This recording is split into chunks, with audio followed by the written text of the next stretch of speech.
बिस्मिल्लाहिर्रहमानिर्रहीम। नाज़रीन, प्रोग्राम जी वर्ल्ड में अब आपको खुशामदीद कहते हैं। अफ़गानिस्तान की बदलती हुई सूरत हाल बदस्तूर न सिर्फ आलमी बरदरी के लिए तशवीश का बायस है, बल्कि ख़ित्ते के लिए भी तशवीश का बायस है।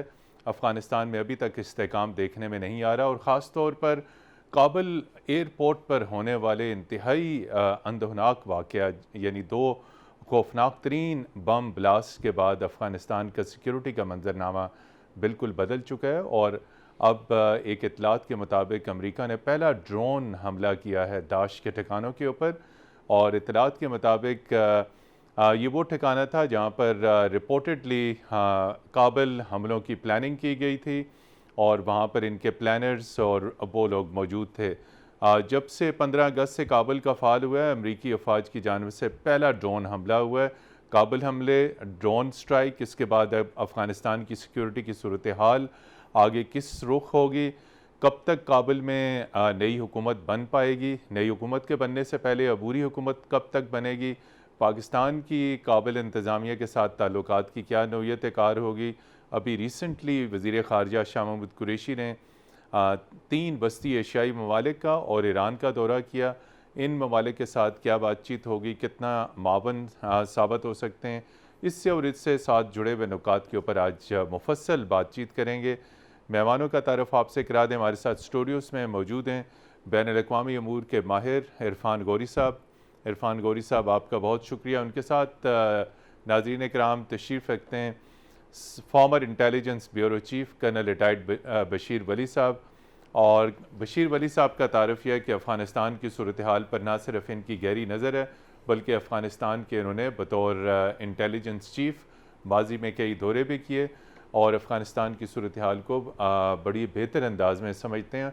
और उसके साथ साथ हमारे साथ मौजूद हैं ब्रिगेडियर रिटायर्ड साद मोहम्मद साहब, सीनियर तज्ज़ियाकार। ब्रिगेडियर साद मोहम्मद साहब पाकिस्तान एम्बेसी काबुल में दिफाई अताशी की खदमात भी सर अंजाम दे चुके हैं। जी कर्नल बशीर वली साहब, ख़ास तौर पर काबुल में जो 2 धमाके हुए हैं उसके बाद सिक्योरिटी का मंजरनामा बिल्कुल बदल चुका है और बहुत अंदोनाक वाक़या था, जिसमें अभी तक की इतलात के मुताबिक 100 से ज़ायद अफराद जाँ बहक हुए हैं।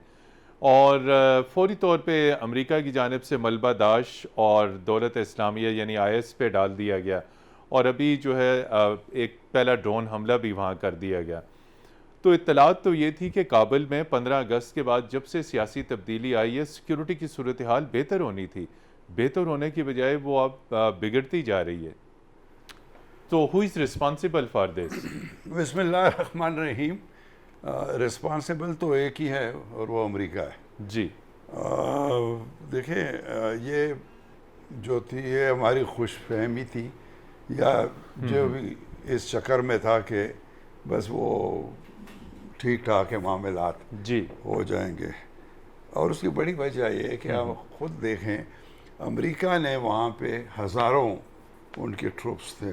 जी उन ट्रूप्स की मौजूदगी में उन्होंने 10 साल 20 साल आलमोस्ट आप कहें गुजारे और एक पोजीशन अपनी बनाई और ऑल ऑफ ए सडन आपने देखा कि एक रात को सुबह जब उधर Bagram specially I can refer to कि उधर जब बंदे गए तो उधर कोई भी नहीं था।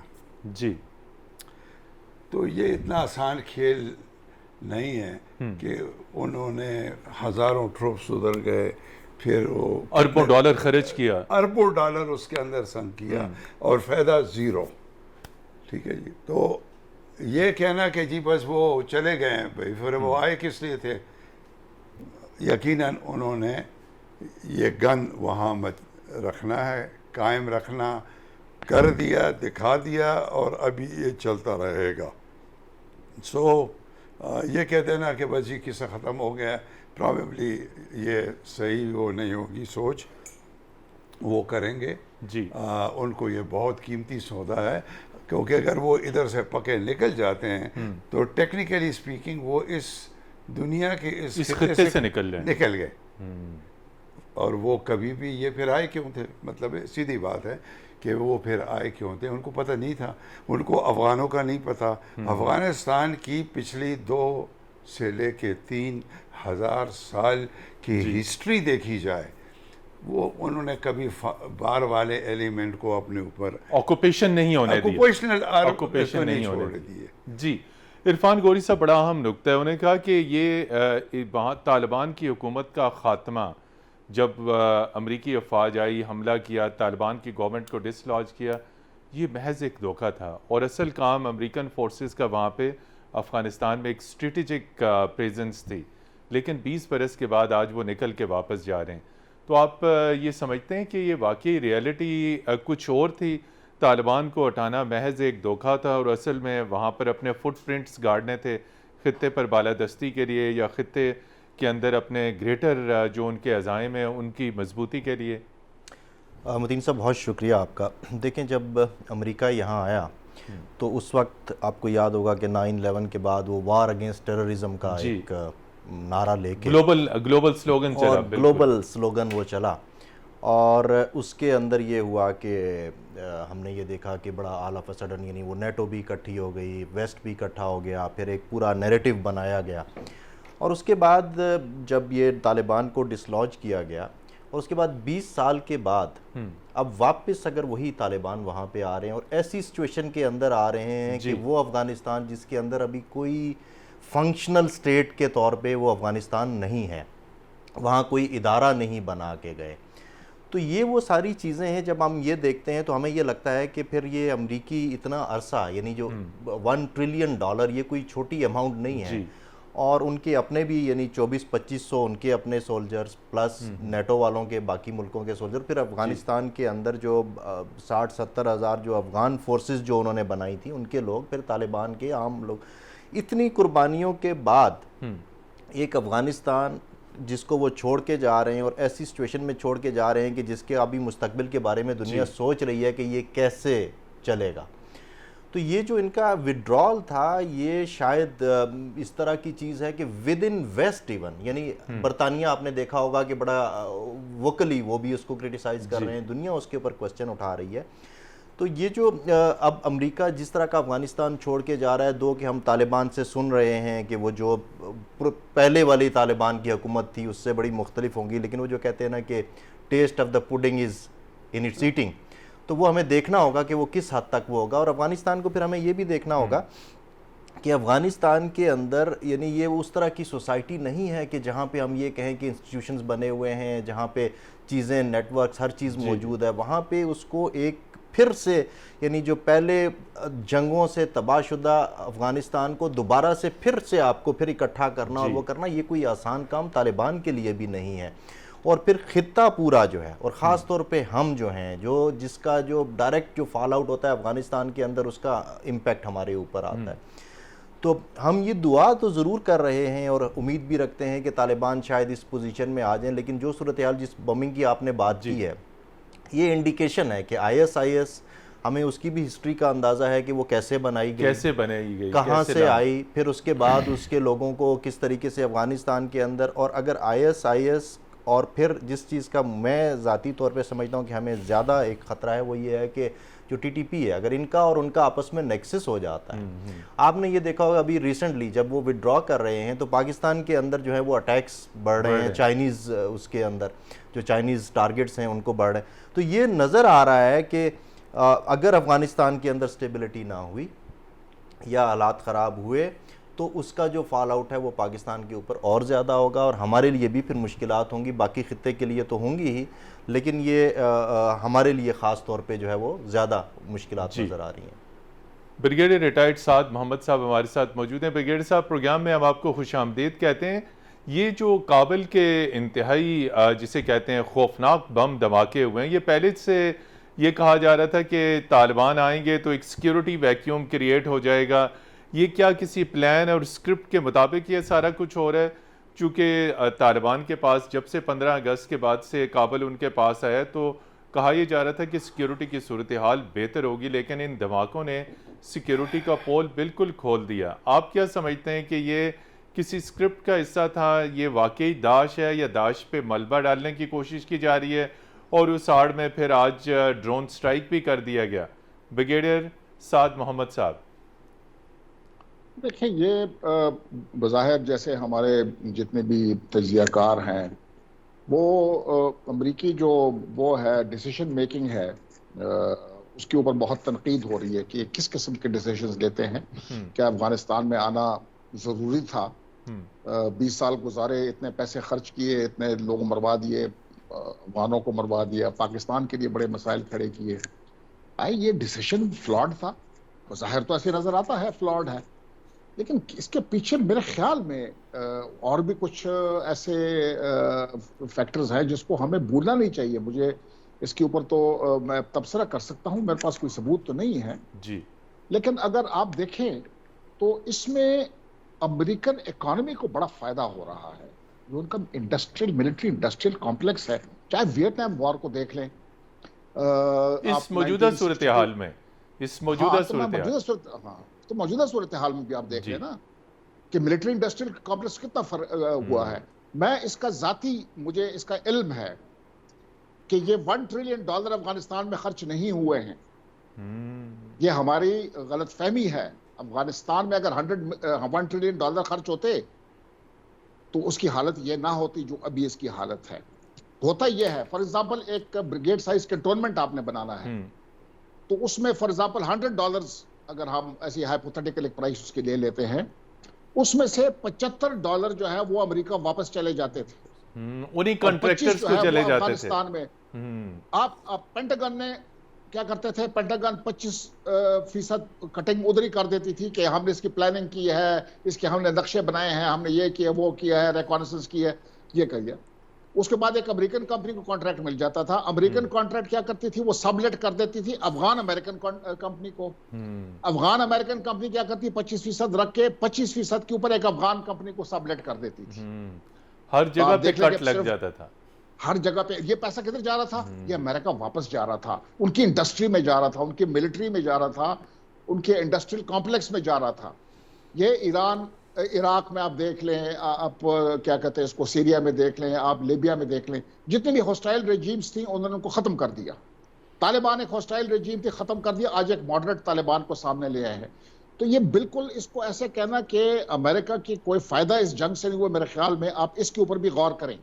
शायद मैं गलत हूं, मेरी असेसमेंट गलत हो, लेकिन इस बात के ऊपर भी गौर करना चाहिए। अपने जदीद हथियार उन्होंने ट्राई किए, इस इलाके को जो है वो डिस्टेबलाइज किया, हमें जो है पाकिस्तान को बहुत नुकसान पहुंचाया, पाकिस्तान और उसके एलाइज को, चाइना को उसने बहुत नुकसान पहुंचाया। अभी भी कोशिश कर रहा है कि जो सीपेक है वो किसी न किसी तरीके से उसको पीछे रखा जाए, हमें IMF के ऊपर डिपेंडेंट करा दिया। तो ये तमाम चीज़ों को एक होलिस्टिक व्यू लेना चाहिए कि आया अमेरिका इतना बेवकूफ़ है कि वो इस किस्म के पंगे लेता है और उसके बाद में फिर उसको उसका खमियाजा भुगतना पड़ता है, या इसके पीछे कुछ और भी फैक्टर्स हैं जो हम बज़ाहिर हमें नजर नहीं आते हैं, लेकिन वो होता है। मैं सिर्फ आपको बताता हूं जी कि 200% इंक्रीज हुआ था मिलिट्री इंडस्ट्रियल कॉम्प्लेक्स के स्मॉल आर्म्स में सिर्फ जब वियतनाम में गए थे। एक पूरे अमेरिकन सदर को मिलिट्री इंडस्ट्रियल कॉम्प्लेक्स ने कत्ल कराया था, जॉन एफ कैनेडी को, वो नहीं जाना चाहता था वियतनाम में। तो आप इसको, इन चीज़ों को बहुत ज़रूर देखें कि ये क्या है। अब ये दाइश के बारे में, ये मतलब है कि अफरा तफरी, कंट्रोल कैओस है। दाइश करेगा हमला। अगर इनको पता था कि दाइश का ये जो मनसूबाबंदी कर रहा है उसके अंदर 24 घंटे के अंदर उसके ऊपर एक ड्रोन फ्लाइट जाती है, और ड्रोन फ्लाइट किधर से आती है उसके ऊपर हमें देखना चाहिए किधर से आ रहा है, ओवर द होराइजन किधर से आ रहा है। तो वो जो है उनको एकदम पता भी चल गया कि इसका मास्टरमाइंड किधर है, उसके ऊपर हमला भी हो, उसको हलाक भी कर दिया। तो ये तमाम चीज़ें जो है ना, इसके ऊपर गौर फिक्र करनी चाहिए कि ये ओवरऑल गेम क्या है। इस इलाके में एक कंट्रोल केओस रखना है, पाकिस्तान को अमेरिका के ऊपर और IMF को डिपेंडेंट रखना है।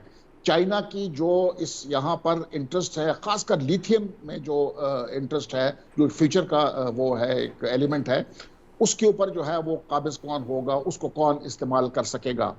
वेस्टर्न चाइना को रसद देनी है पाकिस्तान के थ्रू, सीपेक के थ्रू, या इसको ऑन द होल्ड रखवाना है कि चंद ट्रक तो चलो ठीक है, मंजूर है हमें चंद ट्रक यहाँ से गुजरे, लेकिन ये बम्पर टू बम्पर ट्रैफिक जो है ना वेस्टर्न चाइना के लिए एक्सेप्टेबल नहीं है। इन तमाम चीज़ों के ऊपर हमें गौर करना चाहिए। जी बिल्कुल नाजरीन, अफगानिस्तान की सूरत हाल, इसमें पाकिस्तान के लिए क्या अपॉर्चुनिटीज़ हो सकती हैं, और जिस तरह के ब्रिगेडियर साद साहब ने कहा कि क्योस यानी बदमनी, बहरानी कैफियत स्ट्रेटिजिकली अफगानिस्तान में रखनी है, इसी के ऊपर अपने अगले पैनलिस्ट से बात करेंगे, लेकिन उससे पहले लेते हैं एक ब्रेक के बाद आपकी खिदमत में फिर हाजिर होंगे। हमारे साथ रहिएगा।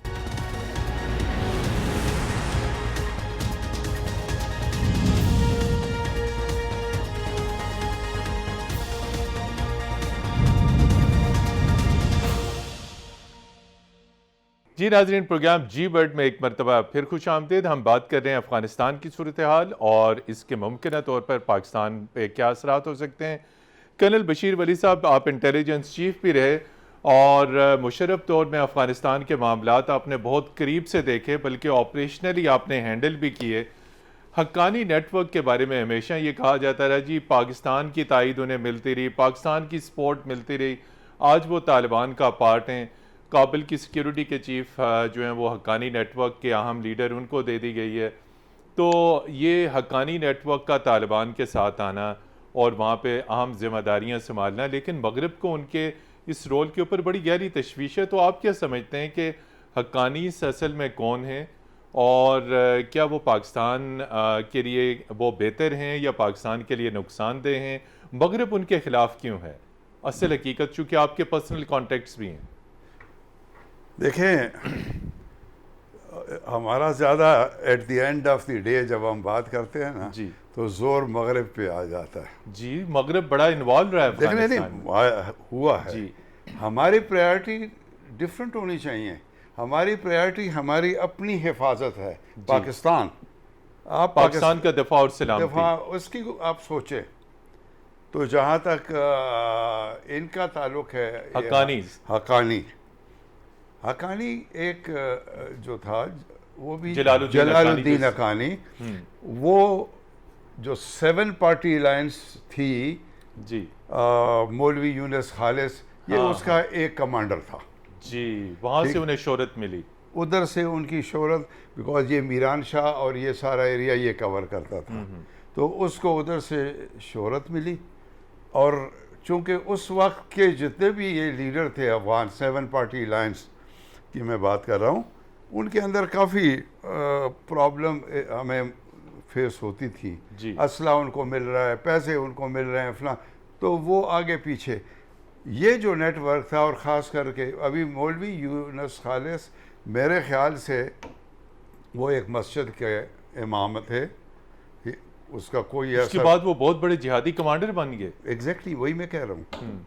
वो एक बिल्कुल छोटी सी मस्जिद अफगानिस्तान की, उसके अंदर वो इमाम रह चुके हैं।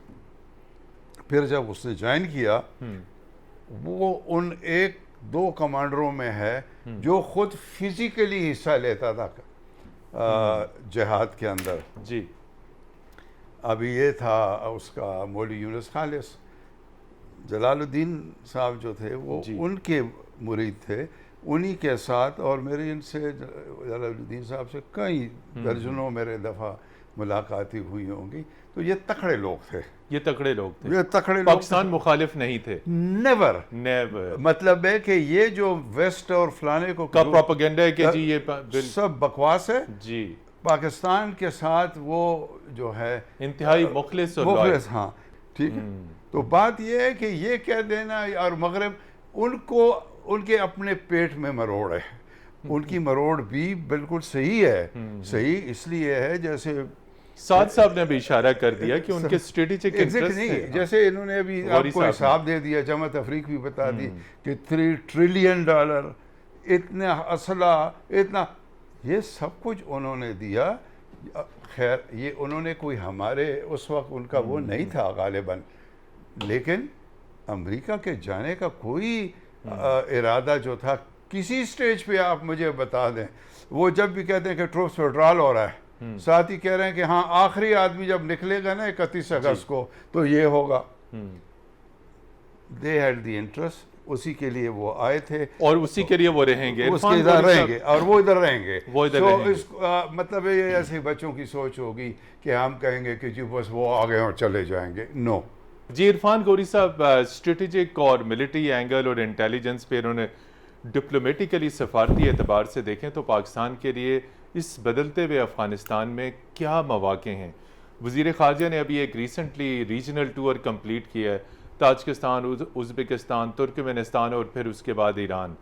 तो ये 4 ममालिक और 5वां पाकिस्तान, अगर ये 5 ममालिक आपस में मिलें सफारती एतबार से, स्ट्रेटिजिकली इन ममालिक के लिए और पाकिस्तान के लिए अफ़गानिस्तान में इस बदलती हुई सूरत हाल से क्या फ़वाइद हो सकते हैं, हम अपने मफादात का कैसे तहफ़्फ़ुज़ कर सकते हैं?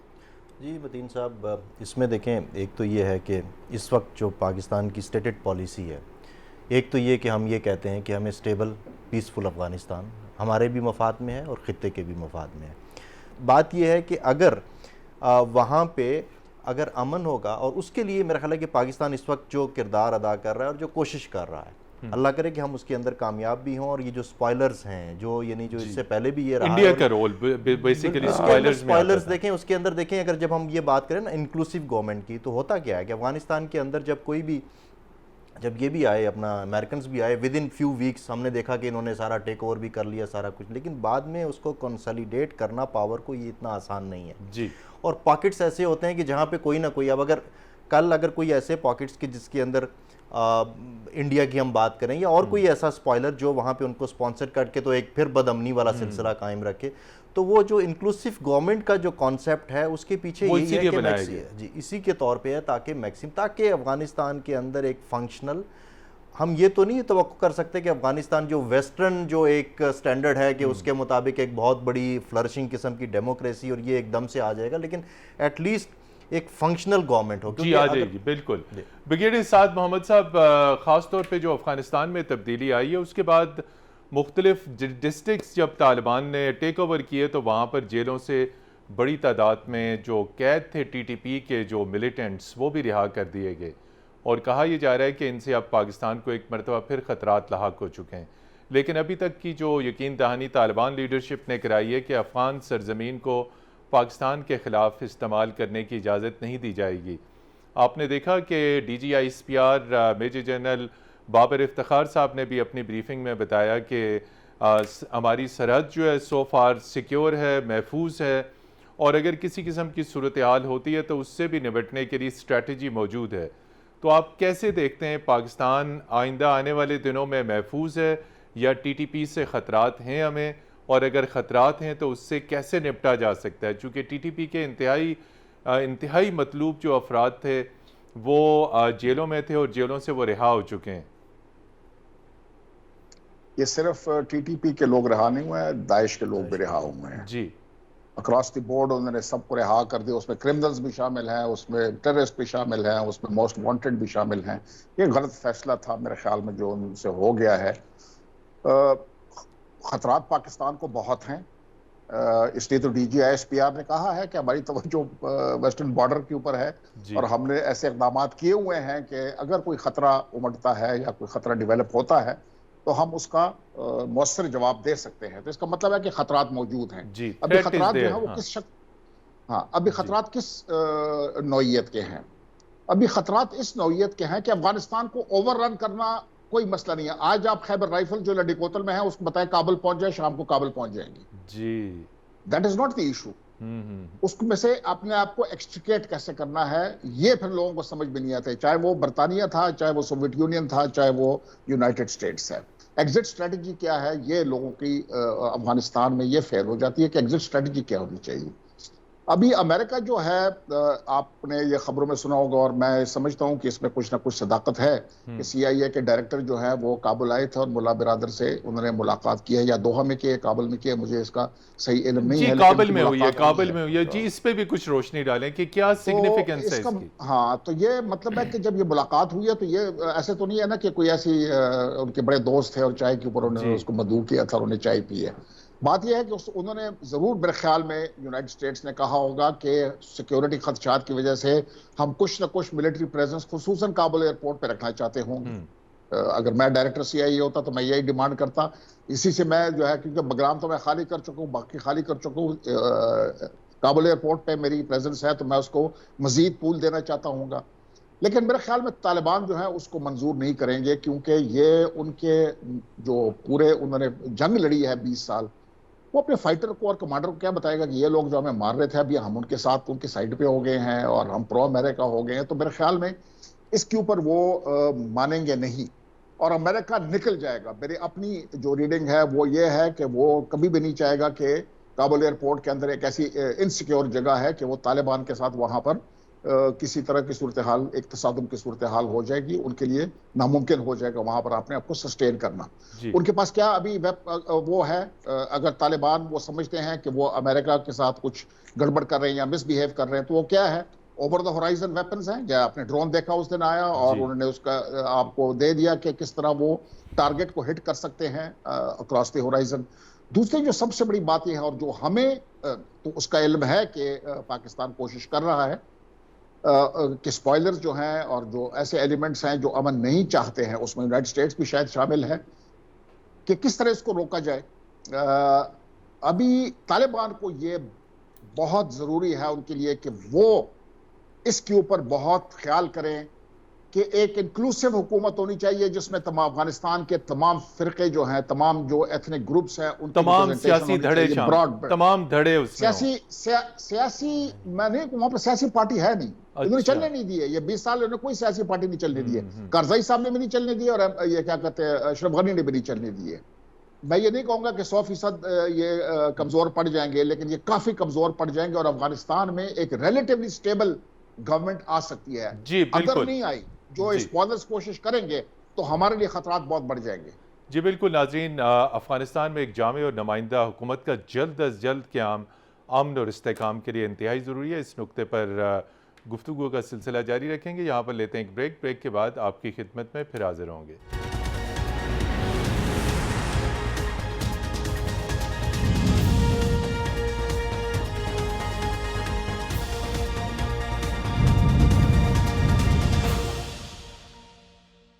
जी नाजरीन, प्रोग्राम जी बर्ड में एक मरतबा फिर खुश आमदीद, और हम बात कर रहे हैं अफ़गानिस्तान की बदलती हुई सूरत हाल।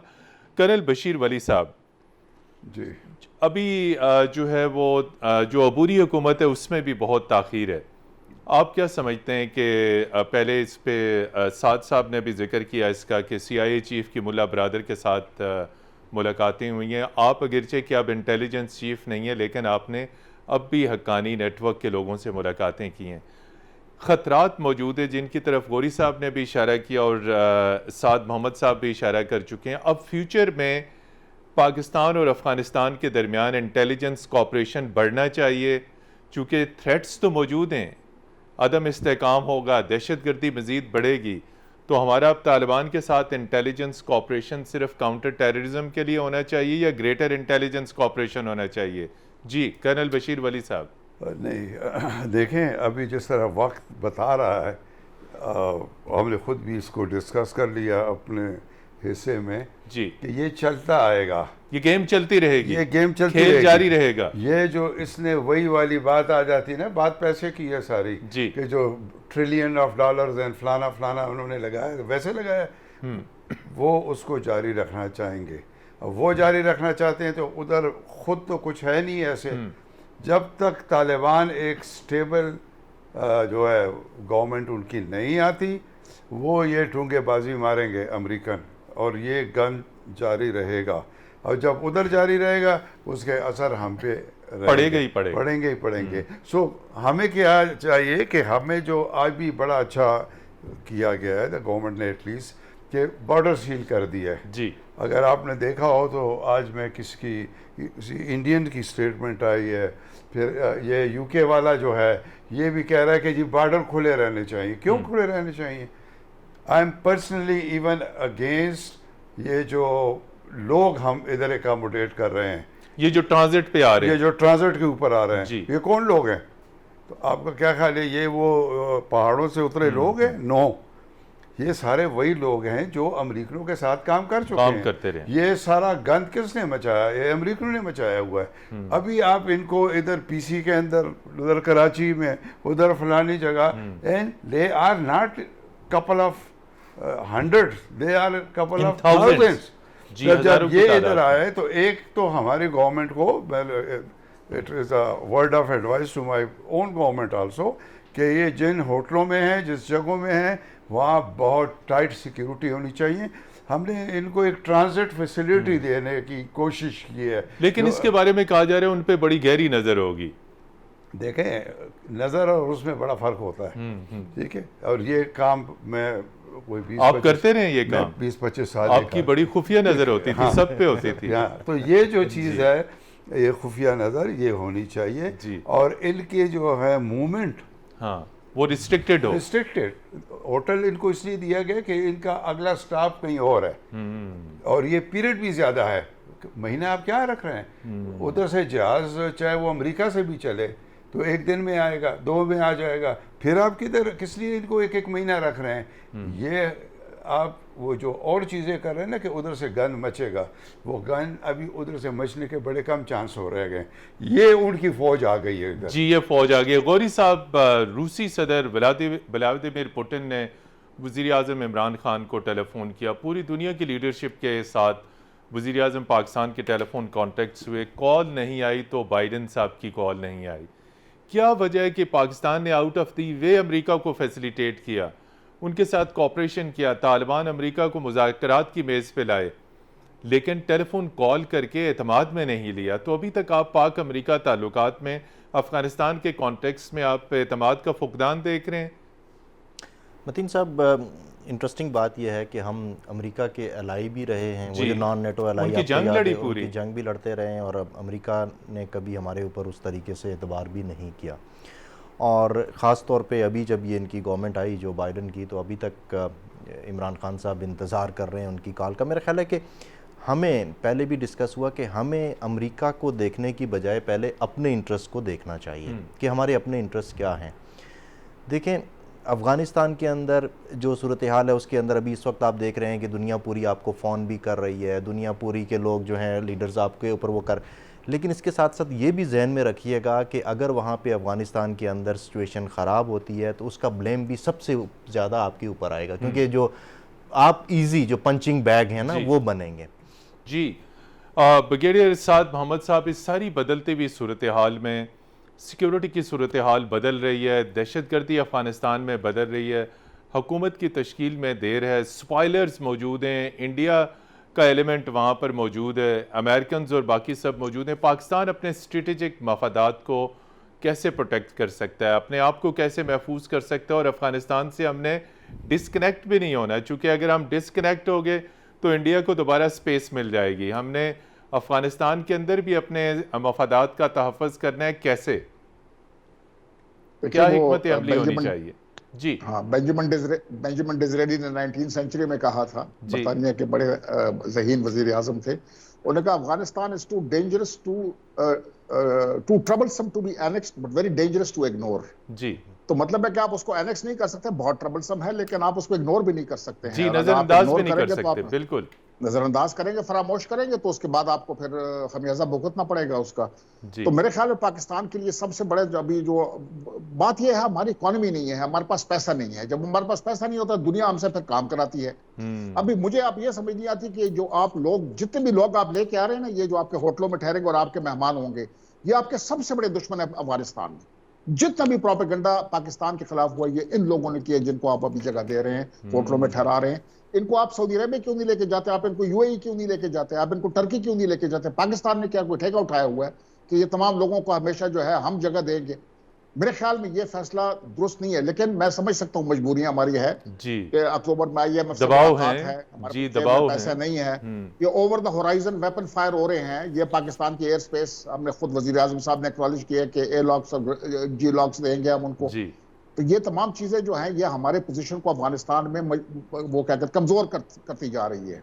तो इसका हमें बहुत ख्याल करना चाहिए कि हमारे अफगानिस्तान में दोस्त कौन है, दुश्मन कौन है। सबके साथ ताल्लुकात हमें अच्छे रखने चाहिए, लेकिन नजर होनी चाहिए कि कौन दोस्त है कौन दुश्मन है। जी बिल्कुल नाजरीन, हमें अफगानिस्तान पे अपने दोस्त और दुश्मन दोनों पे नजर रखनी होगी, और ट्रांजिट स्टे में पाकिस्तान आने वाले ये वही हैं जो वापसी पे पाकिस्तान को डसेंगे। इन लोगों के ऊपर भी हमें गहरी नज़र रखनी होगी और ख़ास तौर पर इनकी नकलो हरकत को महदूद करना होगा। अफ़गानिस्तान की बदलती हुई सूरत हाल में पाकिस्तान को सबसे पहले अपने आप को महफूज करना है, अपने तस्वीराती मफादात को महफूज करना है। इरफान गौरी साहब, कर्नल रिटायर्ड बशीर वली साहब, ब्रिगेडियर रिटायर्ड साद मोहम्मद साहब, आप तीनों हजरात का बहुत शुक्रिया। प्रोग्राम जी वर्ल्ड की टीम को अगले इतवार तक के लिए इजाज़त दीजिए। खुदा हाफिज़।